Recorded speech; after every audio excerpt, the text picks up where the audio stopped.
Today's podcast is brought to you by Quantrix Modeler Introductory Training, teaching the fundamental foundation that you need to become a Quantrix master.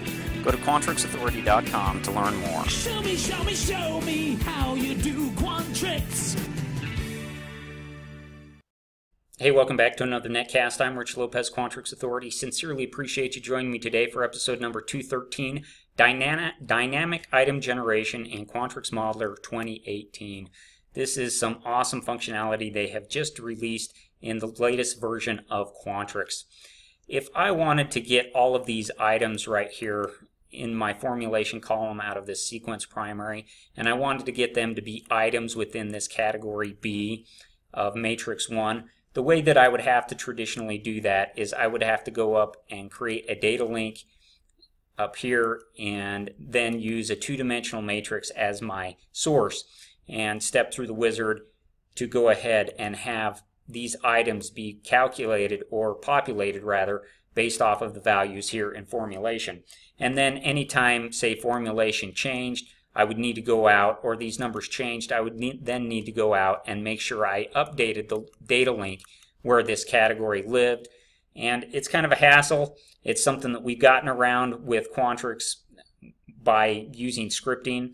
This is the type of functionality I've used quite a bit as far as having a table to generate items off of.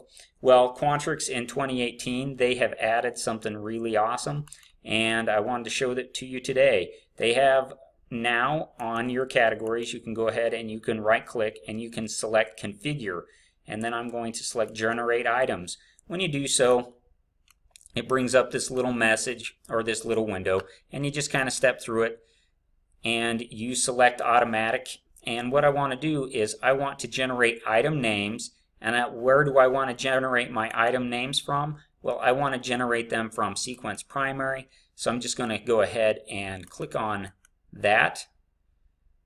And why it doesn't populate is a little bit beyond me, so I'm just going to type it in, actually, sequence primary formulation. And I can sort these if I want to. I'm just going to leave them the way they are. There's another option here that allows users to modify items. I'm not going to check that. I'm going to go ahead and click Save.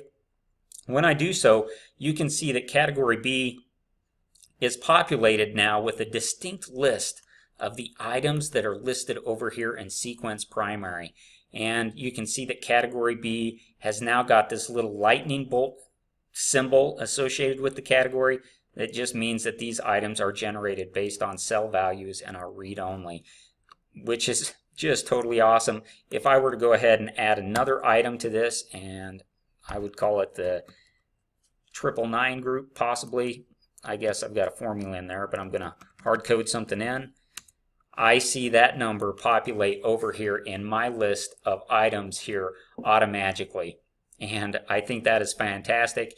If I were to go ahead and say I had another matrix that had maybe some other part codes in it, so I don't know, let's do a bunch of 5s like that. I can then go out here and I can say configure, generate items, and with this I can go ahead and I can place a comma, and then I would say matrix 2